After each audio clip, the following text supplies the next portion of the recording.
qu'un médecin est allé voir un millionnaire en phase terminale, mais lorsque le frère de ce dernier s'est présenté, elle a été choquée. En cet après-midi d'été, l'hôpital Saint-Gabriel bourdonne d'activité. Les infirmières circulent rapidement dans les couloirs, les téléphones sonnent à toute volée et l'odeur du désinfectant imprègne l'air. Au milieu de ce chaos organisé, le docteur Laura Montero se dirige d'un pas ferme vers la salle des urgences.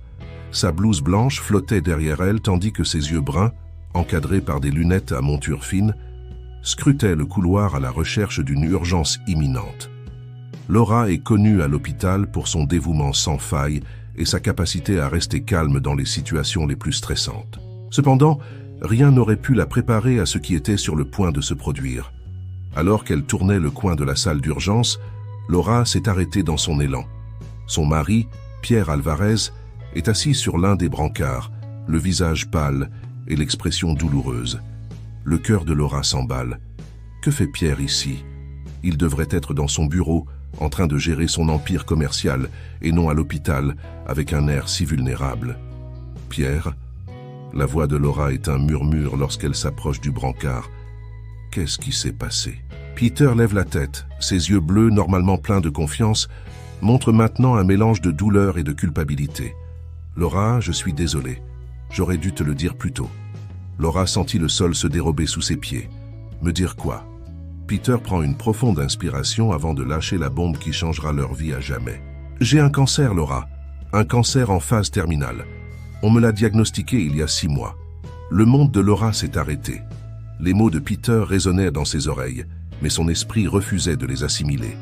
Cancer en phase terminale? 6 mois? Les questions tourbillonnaient dans sa tête, s'efforçant de sortir d'un seul coup. Comment? Pourquoi? Laura s'efforce de former une phrase cohérente. Pourquoi ne m'as-tu rien dit?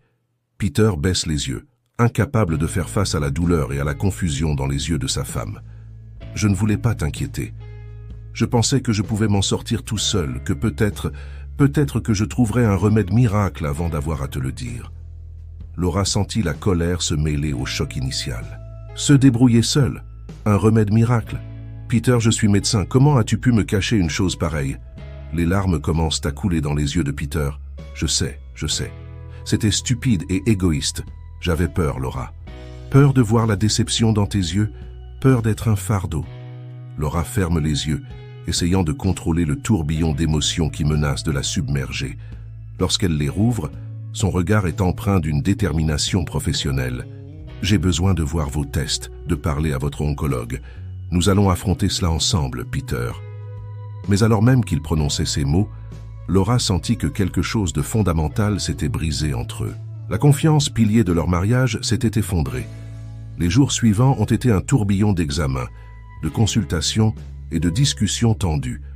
Laura s'est plongée dans le dossier de Peter avec la même intensité qu'elle aborde tout défi médical, mais chaque nouvelle information qu'elle découvre est comme un poignard dans son cœur. Le cancer était avancé, les options thérapeutiques étaient limitées et le pronostic était sombre. Un soir, alors qu'elle passait en revue les dossiers médicaux de Peter dans son bureau à domicile, Laura a senti qu'elle n'en pouvait plus. La trahison du mensonge de Peter, combinée à la douleur de savoir qu'elle pourrait le perdre, était trop dure à supporter. Elle a pris une décision qu'elle n'aurait jamais cru pouvoir prendre. Le lendemain matin, les yeux gonflés par les pleurs et le manque de sommeil, Laura affronte Pierre dans la cuisine. « Je ne peux pas continuer comme ça, Pierre, » dit-elle d'une voix tremblante mais ferme. « Je t'aime, mais tu as brisé ma confiance d'une manière que je ne sais pas si je pourrais pardonner. J'ai besoin de temps et d'espace pour digérer tout cela.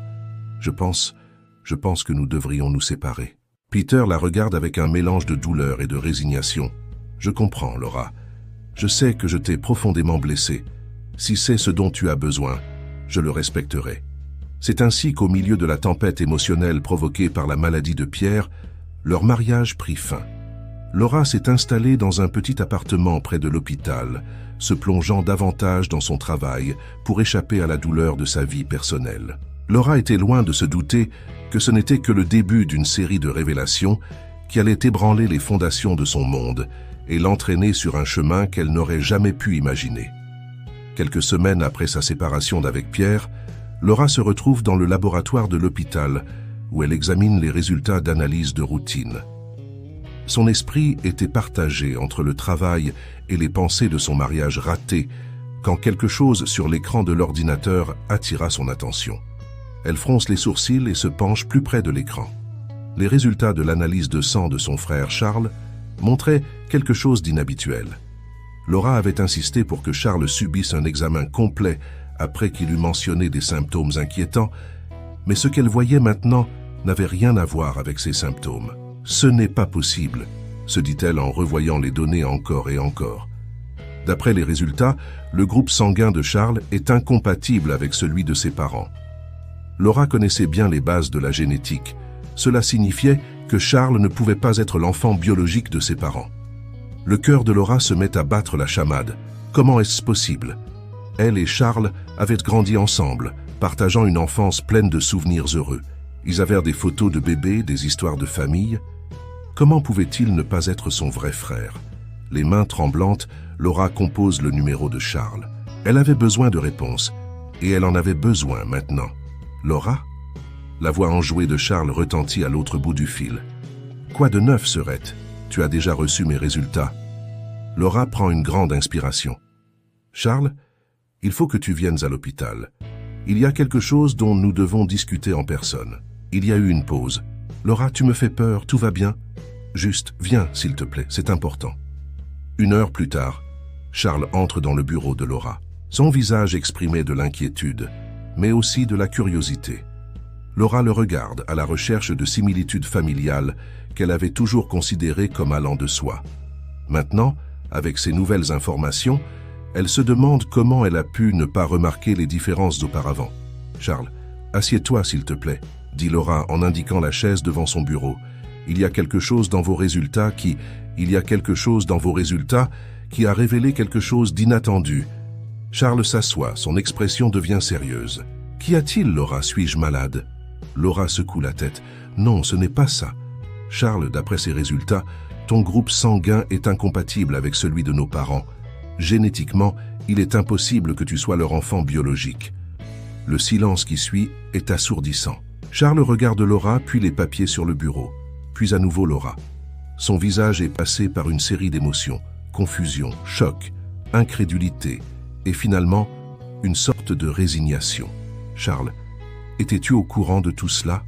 demanda Laura doucement. Charles ferme les yeux et soupire profondément. Lorsqu'il les rouvrit, ils étaient pleins de larmes. « Oui, je le savais. Ou du moins, je me doutais qu'une telle chose était possible. » Laura sentit le sol se dérober sous ses pieds pour la 2e fois en quelques semaines. « Qu'est-ce que tu veux dire ?» Charles se pencha en avant, posant ses coudes sur ses genoux. « Il y a quelques années, j'ai trouvé de vieux papiers dans le grenier de la maison de nos parents. C'étaient des papiers d'adoption, Laura. Au début, j'ai pensé que maman et papa avaient peut-être envisagé d'adopter un enfant à un moment donné, puis qu'ils avaient changé d'avis.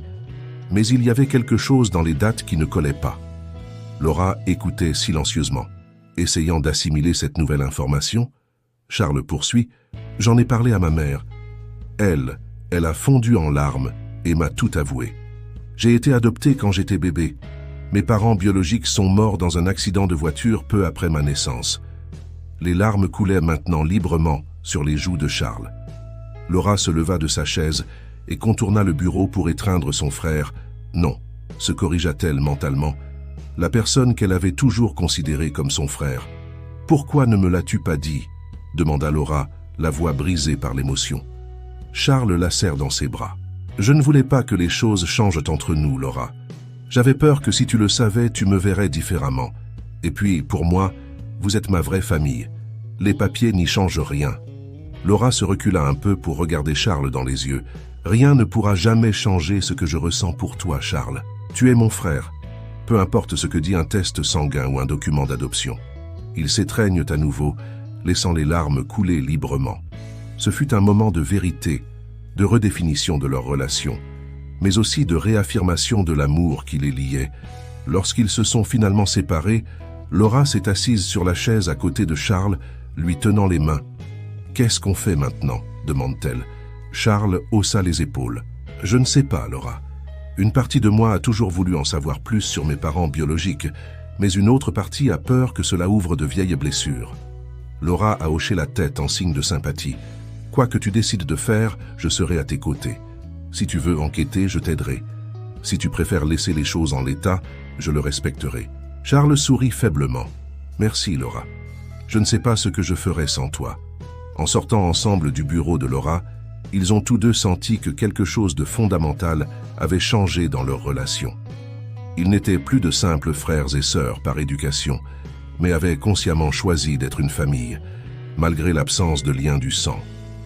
Ils étaient loin de se douter que cette révélation n'était que le début d'un voyage qui allait remodeler leur vie d'une manière qu'ils n'auraient jamais pu imaginer. Les mois suivants ont été un tourbillon d'émotions et de changements pour Laura. Tout en gérant la séparation d'avec Pierre et la révélation sur Charles, elle s'est encore plus impliquée dans son travail à l'hôpital. C'est au cours d'une de ses gardes de nuit qu'elle a rencontré Sophia. Sophia est une fillette de 8 ans qui a été amenée aux urgences pour une forte fièvre. Laura est immédiatement séduite par les grands yeux bruns de la fillette et par son courage face à la douleur. En l'examinant, elle remarque que Sophia est seule. « Où sont tes parents, ma chérie ?» demande doucement Laura en prenant la température de Sophia. La petite fille baisse les yeux. « Je n'ai pas de parents. Je vis à l'orphelinat Santa Maria. » Le cœur de Laura se serre. Il y avait quelque chose chez Sophia, un mélange de vulnérabilité et de force qui la touchait. « Ne t'inquiète pas, Sophia. Nous allons bien nous occuper de toi ici. » Au fil des jours et de la convalescence de Sophia, Laura passe de plus en plus de temps avec la petite fille. Elle lui lisait des histoires, jouait avec elle et l'écoutait raconter sa vie à l'orphelinat. Sans s'en rendre compte, Laura commence à ressentir un lien particulier avec Sophia. Un après-midi, alors que Laura était assise au chevet de Sophia, la petite fille l'a regardée avec ses grands yeux et lui a demandé « Docteur Laura, avez-vous des enfants ?»« Des enfants ?» Laura sentit une boule dans sa gorge. « Non, Sophia, je n'ai pas d'enfants. » Sophia acquiesce pensivement. « Aimeriez-vous en avoir un jour ?» La question surprend Laura. Avant sa séparation d'avec Pierre, avoir des enfants faisait partie de son projet de vie. Mais aujourd'hui, avec tout ce qui s'est passé, elle n'y a presque plus pensé. « Oui », répond finalement Laura, surprise par la certitude de sa voix. « Oui, j'aimerais bien. » Sophia sourit. « Vous feriez une excellente maman, docteur Laura. » Ces mots sont restés dans la tête de Laura longtemps après la fin de sa garde. En rentrant chez elle, elle ne cessait de penser à Sophia et à l'idée d'être mère. Était-ce possible? Pouvait-elle adopter Sophia? Les jours suivants, Laura n'a pas pu s'enlever cette idée de la tête. Elle en a parlé à Charles, lui demandant conseil et soutien. « Laura, si tu penses que c'est la bonne chose à faire, tu devrais le faire », lui dit Charles un soir au cours d'un dîner. « Tu ferais une mère merveilleuse et Sophia est une enfant extraordinaire. » Laura a regardé son frère, reconnaissante de son soutien.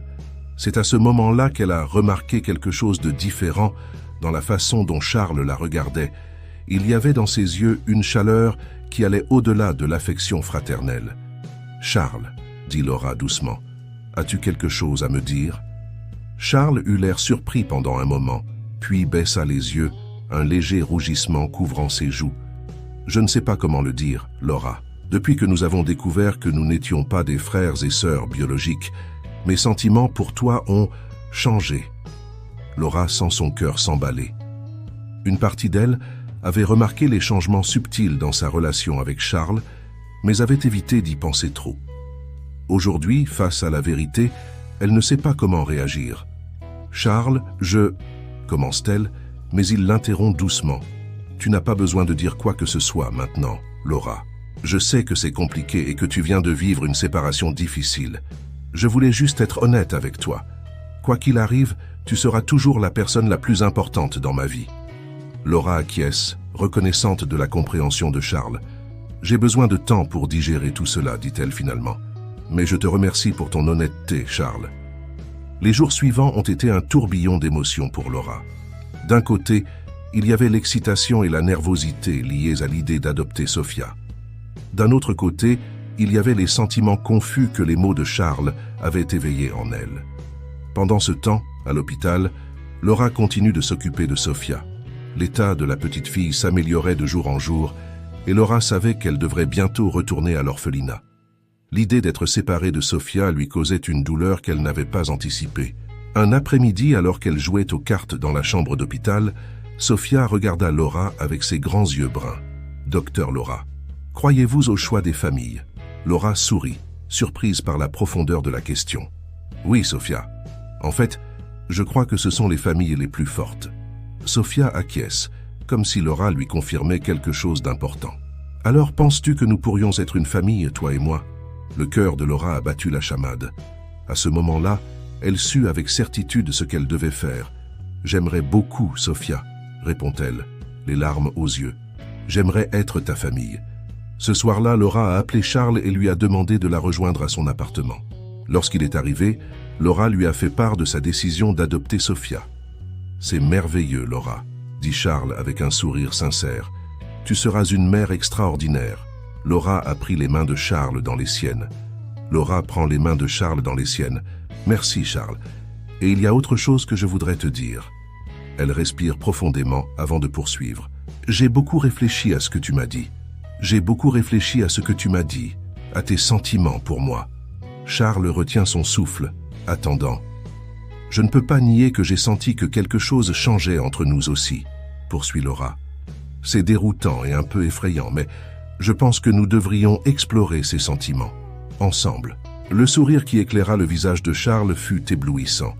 Sans mot dire, il attira Laura à lui et l'embrassa doucement.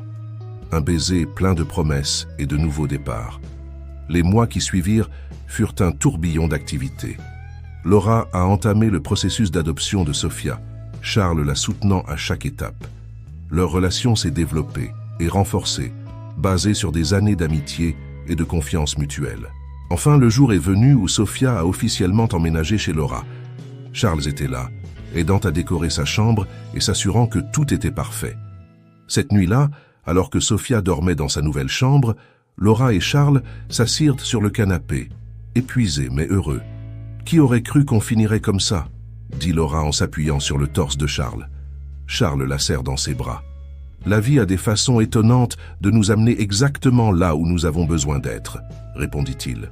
Alors qu'ils s'endormaient sur le canapé, blottis l'un contre l'autre, Laura pensa à tout ce que sa vie avait changé en si peu de temps, de son mariage avec Pierre à sa séparation, de la croyance que Charles était son frère biologique à la découverte qu'il ne l'était pas, de la vie de célibataire à celle de mère adoptive et à la découverte d'un nouvel amour. La vie est imprévisible, pense Laura, mais aussi belle dans sa capacité à surprendre et à renouveler. Avec Sophia et Charles à ses côtés, elle sentait qu'elle avait enfin trouvé son vrai foyer. La vie de Laura semblait avoir trouvé un nouvel équilibre. Sa relation avec Charles s'épanouissait. Sophia s'adaptait merveilleusement à sa nouvelle vie et sa carrière à l'hôpital prenait de l'ampleur. Cependant, le destin avait d'autres projets. Un matin de printemps, Laura a reçu un appel qui a bouleversé son monde une fois de plus. L'appel provenait de l'hôpital où Pierre était soigné pour son cancer. « Dra Montero », dit la voix à l'autre bout du fil. « J'ai le regret de vous informer que M. Alvarez a fait une grave rechute. Il demande à vous voir. » Laura sentit le sol se dérober sous ses pieds. Malgré leur séparation, elle n'avait jamais cessé de s'inquiéter pour Pierre. « Je serai là dès que possible », répondit-elle, la voix tremblante. Lorsqu'elle arrive à l'hôpital, Laura trouve Peter pâle et affaibli dans son lit. Cependant, ses yeux s'illuminèrent lorsqu'il la vit. « Laura, dit-il d'une voix faible, merci d'être venue. » Laura s'assit à côté de son lit et lui prit instinctivement la main. « Comment te sens-tu, Peter ?» Peter essaya de sourire, mais il était évident qu'il luttait. « J'ai connu des jours meilleurs, » plaisante-t-il faiblement. Puis son expression est devenue sérieuse. « Laura, je voulais te voir parce que j'ai besoin de te demander pardon. Pour t'avoir caché ma maladie, pour ne pas t'avoir fait confiance. J'ai été un idiot. » Les larmes montent aux yeux de Laura. « Oh, Peter, j'ai eu beaucoup de temps pour réfléchir et j'ai réalisé que la plus grosse erreur de ma vie a été de te perdre. Je ne m'attends pas à ce que tu me pardonnes ou que tu reviennes vers moi. Je voulais juste que tu le saches. » Laura serre la main de Peter, submergée par l'émotion. « Je te pardonne, Peter, » dit-elle doucement. « Et je veux que tu saches que, quoi qu'il arrive, tu tiendras toujours une place spéciale dans mon cœur. » À ce moment-là, le moniteur cardiaque de Pierre s'est mis à émettre des bips alarmants. Laura se lève d'un bond, son instinct médical reprenant le dessus. « Il me faut une équipe ici, tout de suite !» crie-t-elle, en commençant à pratiquer la réanimation cardio-pulmonaire. Les heures suivantes ont été marquées par une activité frénétique. Laura travaille sans relâche aux côtés de l'équipe médicale pour stabiliser Peter.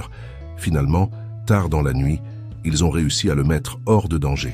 Épuisée, Laura est sortie de la chambre de Pierre et s'est retrouvée face à Charles, qui était arrivé à l'hôpital après qu'elle lui ait envoyé un message. « Comment va-t-il » demande Charles, l'inquiétude dans la voix. Laura se laissa tomber dans ses bras, les émotions de la journée la rattrapant enfin. « Il est stable pour l'instant » murmure-t-elle contre sa poitrine. « Mais on l'a échappé belle, Charles. Nous avons failli le perdre. » Charles l'a serré contre lui offrant un réconfort silencieux. Au bout d'un moment, Laura se dégagea et regarda Charles dans les yeux. « Je dois rester ici cette nuit, » dit-elle, « pour surveiller votre état de santé. » Charles fait un signe de tête compatissant. Charles acquiesce d'un air compatissant. « Je resterai avec toi. » Laura secoue la tête. « Non, rentre chez toi avec Sophia. Elle a besoin de toi. » Charles hésite un instant, puis finit par acquiescer. Charles hésite un instant, puis finit par acquiescer. « Mais appelle-moi si tu as besoin de quoi que ce soit. » Après le départ de Charles, Laura retourne dans la chambre de Peter. Elle s'assit à son chevet, regardant sa poitrine se soulever et s'abaisser à chaque respiration. Pendant qu'elle l'observait, une série de souvenirs envahirent son esprit. Leur mariage, leur voyage ensemble, les rires partagés, les rêves qu'ils avaient construits. Malgré tout ce qui s'était passé, malgré sa nouvelle vie avec Charles et Sophia, Laura réalisa qu'une partie d'elle aimerait toujours Pierre. Pas de la même manière qu'avant, mais d'un amour transformé par le temps et les circonstances. Au fur et à mesure que la nuit avançait, Laura réfléchissait à tous les rebondissements de sa vie. Comment concilier ses sentiments pour Pierre et son amour pour Charles? Comment cela affecterait-il sa nouvelle famille avec Sophia? Elle n'avait pas de réponse claire, mais elle était sûre d'une chose. La vie était trop courte et trop précieuse pour la gâcher avec des regrets et des rancœurs. Quel que soit l'avenir, Laura était déterminée à l'affronter avec amour, compassion et honnêteté. Alors que le soleil commence à poindre à travers la fenêtre de l'hôpital, Laura prend une décision. Elle allait être totalement honnête avec Charles au sujet de ses sentiments confus. Ensemble, ils trouveront un moyen de naviguer dans ces eaux troubles. Ce que Laura ne savait pas, c'est que cette décision déclencherait une série d'événements qui changeraient le cours de leur vie pour toujours. Les jours suivants ont été des montagnes russes émotionnelles pour Laura. L'état de Peter s'est stabilisé, mais il reste fragile. Laura partage son temps entre l'hôpital, où elle s'occupe de Pierre, et la maison, où Charles et Sophia l'attendent. Un soir, alors qu'ils dînent en silence, Sophia regarde Laura avec ses grands yeux inquiets. « Maman, » dit-elle en essayant encore de prononcer le mot, « es-tu triste parce que monsieur Pierre est malade ?» Laura sentit une boule se former dans sa gorge. « Oui, chérie, » répondit-elle honnêtement. « Je m'inquiète pour lui. » Charles, qui observait tranquillement l'interaction, prit la main de Laura de l'autre côté de la table. « Nous sommes tous inquiets, » dit-il doucement. « Pierre a joué un rôle important dans nos vies pendant longtemps. Après avoir couché Sophia, Laura et Charles se sont assis sur le canapé. Laura savait qu'il était temps d'avoir la conversation qu'elle avait repoussée. « Charles, » commença-t-elle, la voix tremblante, « il y a quelque chose que je dois te dire. » Charles la regarde. Ses yeux sont pleins d'amour et de compréhension. « Je sais, Laura. Tu as du mal à gérer tes sentiments depuis que Pierre est retombé malade. » Laura acquiesce, les larmes aux yeux. « Je t'aime, Charles. Cela n'a pas changé. Mais voir Pierre comme ça a réveillé des sentiments que je pensais avoir oubliés. Je me sens si confuse et coupable. » Charles l'attire à lui et la serre fort dans ses bras. « Laura, écoute-moi. Tu n'as pas à te sentir coupable. L'amour n'est pas quelque chose que l'on peut contrôler ou compartimenter parfaitement. C'est compliqué et désordonné, et c'est normal qu'il en soit ainsi. » Laura le regarde, surprise par sa compréhension. « Tu n'es pas en colère ?» Charles sourit doucement. « Comment pourrais-je être en colère? Laura, je t'aime pour ce que tu es, et cela inclut ton grand cœur et ta capacité à aimer profondément. Peter a joué un rôle important dans ta vie pendant longtemps. Il est tout à fait naturel que tu aies encore des sentiments pour lui. » Laura a été submergée par la gratitude et l'amour qu'elle ressentait pour Charles à ce moment-là. « Qu'ai-je fait pour te mériter ?» murmura-t-elle. « La même chose que je me demande tous les jours, » répondit Charles en l'embrassant doucement. Les jours suivants, Laura s'est sentie plus légère après avoir partagé ses sentiments avec Charles. Ensemble, ils décident que Laura continuera à s'occuper de Pierre avec le soutien total de Charles.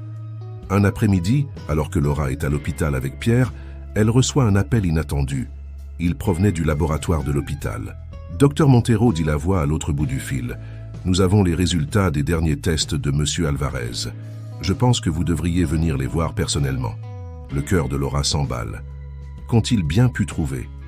Dans le laboratoire, le docteur Ramirez, un oncologue respecté, l'attend avec une expression sérieuse. Laura, dit-il en l'appelant par son prénom, en raison de leur relation professionnelle de longue date, nous avons découvert quelque chose d'inhabituel dans le sang de Pierre. Laura retient son souffle, tandis que le docteur Ramirez poursuit. Il semble que Pierre ait une mutation génétique rare qui pourrait être la clé du traitement de son cancer. C'est quelque chose que nous n'avons jamais vu auparavant. Laura sent que le monde lui échappe. Êtes-vous en train de dire qu'il y a de l'espoir? Le docteur Ramirez fait un signe de tête prudent. Il y a un potentiel pour un nouveau traitement, oui, mais Laura, j'ai besoin que vous compreniez autre chose. Cette mutation est héréditaire.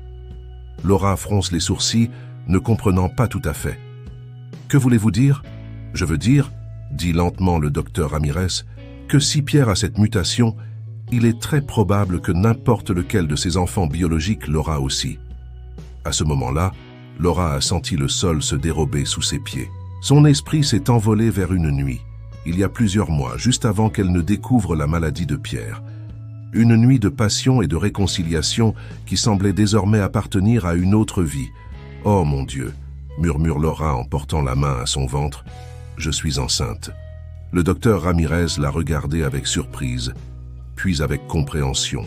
« Laura, si vous êtes enceinte de Pierre, votre bébé pourrait être la clé pour lui sauver la vie. » Laura s'est redressée, accablée par l'ampleur de cette révélation. Un bébé qui pourrait sauver la vie de Pierre. Un bébé qui compliquerait encore plus sa situation déjà compliquée avec Charles et Sophia. En quittant le laboratoire sous le choc, Laura savait que des décisions difficiles l'attendaient. Des décisions qui affecteraient non seulement sa vie, mais aussi celle de tous ceux qu'elle aime. Sous le coup de l'émotion, Laura quitte l'hôpital, ayant besoin d'air frais pour s'éclaircir les idées. Elle s'est assise sur un banc public, l'esprit agité par les implications de cette nouvelle information. Un bébé, son bébé, le bébé de Peter. Une vie qui grandit en elle et qui pourrait être la clé pour sauver son ex-mari. Laura pressa ses mains sur son ventre, essayant d'assimiler l'ampleur de la situation. Comment pourrait-elle le dire à Charles et à Sophia? Ils venaient de fonder une famille, et maintenant, c'est ça? Laura sent les larmes couler sur ses joues. Après ce qui lui a semblé être des heures, Laura s'est finalement levée du banc. Elle savait qu'elle ne pouvait pas repousser l'inévitable. Elle devait être honnête avec Charles, avec Pierre, avec tout le monde. Ce soir-là, après avoir mis Sophia au lit, Laura s'assit avec Charles dans le salon. Son cœur battait la chamade, tandis qu'elle trouvait le courage de parler. « Charles, commença-t-elle, la voix légèrement tremblante, « il y a quelque chose que je dois te dire. » Charles la regarde avec inquiétude. « Qu'est-ce qu'il y a, Laura? Tu sais que tu peux tout me dire. » Laura prend une grande inspiration. « Je suis enceinte, » dit-elle enfin, dans un murmure. Charles se figea un instant, analysant l'information. « Enceinte ?» répète-t-il, la surprise et la confusion se mêlant à sa voix. « Mais nous ne... » « C'est celui de Peter, » précise Laura, les larmes aux yeux. « C'était juste avant que nous découvrions sa maladie. » « Je suis vraiment désolé, Charles. Je ne l'ai su qu'aujourd'hui. » Charles se leva du canapé et commença à arpenter la pièce, se passant les mains dans les cheveux dans un geste de frustration. Laura le regarde en silence, redoutant sa réaction. Finalement, Charles s'arrêta et la regarda. « Que veux-tu faire » demanda-t-il doucement. La question surprend Laura. Elle s'attendait à de la colère, à des accusations, mais pas à ce calme compréhensif. « Je ne sais pas, avoue Laura. Il y a plus, Charles. Le bébé pourrait être la clé pour sauver Pierre. Il a une mutation génétique rare qui pourrait être la base d'un nouveau traitement. » Charles s'est rassis à côté de Laura et a pris ses mains dans les siennes. « Laura, je t'aime, et j'aime la famille que nous avons créée avec Sophia. Mais je comprends que c'est plus important que nous. Quelle que soit la décision que tu prendras, je serai à tes côtés. » Laura sent son cœur se gonfler d'amour et de gratitude pour Charles. « Je ne te mérite pas », murmure-t-elle. « Ne dis pas ça », répond Charles en la serrant dans ses bras. « Nous sommes une équipe, tu te souviens? Nous ferons face ensemble. » Les jours suivants furent un tourbillon d'émotions et de décisions difficiles. Laura a dû informer Pierre de sa grossesse et de la possibilité de poursuivre le traitement. Cette nouvelle a fait naître dans les yeux de Pierre une étincelle d'espoir que Laura n'avait pas vue depuis longtemps. Sophia, avec l'innocence et la sagesse que seuls les enfants possèdent, a accueilli la nouvelle avec enthousiasme. « Je vais être une grande sœur ?» demande-t-elle avec enthousiasme. « J'ai toujours voulu avoir un petit frère ou une petite sœur. » Au fur et à mesure de la grossesse, Laura a travaillé sans relâche avec l'équipe médicale pour mettre au point un traitement pour Pierre basé sur la mutation génétique du bébé. Ce fut un processus long et épuisant, plein de hauts et de bas, mais finalement, lorsque Laura en était à son 7e mois de grossesse, ils ont fait une percée. Le nouveau traitement a commencé à donner des résultats prometteurs. Le cancer de Pierre a commencé à régresser, et pour la première fois depuis longtemps, il y avait un réel espoir de guérison. Charles était aux côtés de Laura à chaque étape, lui offrant un soutien et un amour inconditionnel. Ensemble, ils ont surmonté la complexité de leur situation unique, renforçant ainsi leur relation. Enfin, le jour de l'accouchement est arrivé. Laura a donné naissance à un magnifique petit garçon qu'ils ont appelé Alfred, du nom du père de Pierre. Alors qu'elle tenait son fils dans ses bras, avec Charles et Sophia à ses côtés, et Pierre en convalescence dans une pièce voisine, Laura a ressenti un immense sentiment de gratitude et d'amour. La vie les avait confrontés à des défis inimaginables, mais elle les avait aussi gratifiés de miracles inattendus. Laura a regardé autour d'elle la famille non conventionnelle, mais aimante qu'ils avaient formée, et a su que peu importe ce que l'avenir leur réservait, ils l'affronteraient ensemble. Les mois qui ont suivi la naissance d'Alfred ont été un tourbillon d'émotions et d'ajustements pour tout le monde. Laura a dû jongler avec ses responsabilités de mère de 2 enfants, sa carrière à l'hôpital et son rôle dans le traitement de Pierre. Le petit Alfred a grandi en force et en bonne santé, remplissant la maison de rires et de joie. Sophia a assumé son rôle de grande sœur avec enthousiasme, toujours prête à aider le bébé et à le couvrir d'amour et d'attention. Charles, fidèle à sa parole, est resté un roc de soutien pour Laura et les enfants. Malgré des circonstances peu conventionnelles, son amour pour Laura n'a fait que se renforcer à chaque défi qu'ils ont relevé ensemble. Peter, quant à lui, a miraculeusement bien réagi au nouveau traitement. Peu à peu, il a retrouvé sa force et sa vitalité. Bien qu'il n'ait plus de relation amoureuse, Laura et Pierre ont développé une nouvelle forme de relation, basée sur le respect mutuel et l'amour partagé pour leurs enfants. Un jour, alors que Laura se trouvait dans le parc avec Sophia et Alfred, elle s'est mise à réfléchir à l'incroyable voyage qu'avait été sa vie au cours des dernières années.